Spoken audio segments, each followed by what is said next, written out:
আজ ফ্রিজ খুলে দেখি সবজির নিচে চাপা পড়ে আছে দুটো গাজর, প্রায় শুকিয়েই গেছে। কিছু না ভেবে ধুয়ে ছুলে গ্রেট করে নিলাম। কি ভাবছো, গাজরের হালুয়া বানাবো? না না, আজ আমি বানাবো ক্যারট কেক। একটা বড় পাত্র নিয়ে ওতে দিয়ে দিলাম ঘন করে জল দেওয়া দুধ ও গুঁড়ো করা চিনি। একটু মিশিয়ে নিয়েই এবার দিয়ে দিলাম 1 বাটি আটা, 1 বাটি ময়দা ও হাফ কাপ তেল।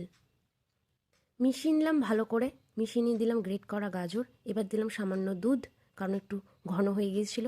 দিয়ে দিচ্ছি চপড কাজু কিশমিশ আর টুটি ফ্রুটি। দিচ্ছি সামান্য বেকিং পাউডার ও বেকিং সোডা। এবার ভালো করে মিশিয়ে নিলাম। ব্যাটারটা ভালোভাবে না মেশালে কেকটা ফুলবে না।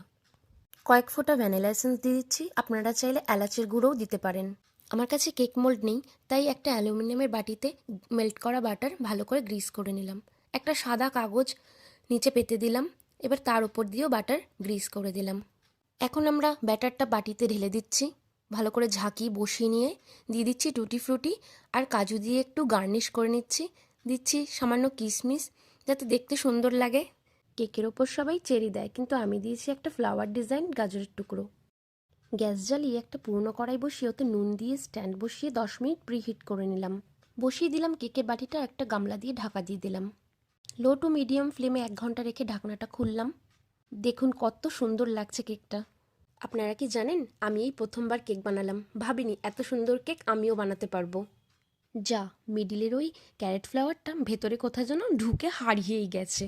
যাই হোক, কিন্তু কেকটা যে এত সুন্দর হবে সেটা আমি আশা করিনি। দেখুন কত সফট আর স্পঞ্জি। শীতের গাজর থাকতে থাকতে আপনারাও বানিয়ে ফেলুন এই দুর্দান্ত স্বাদের ক্যারেট কেক।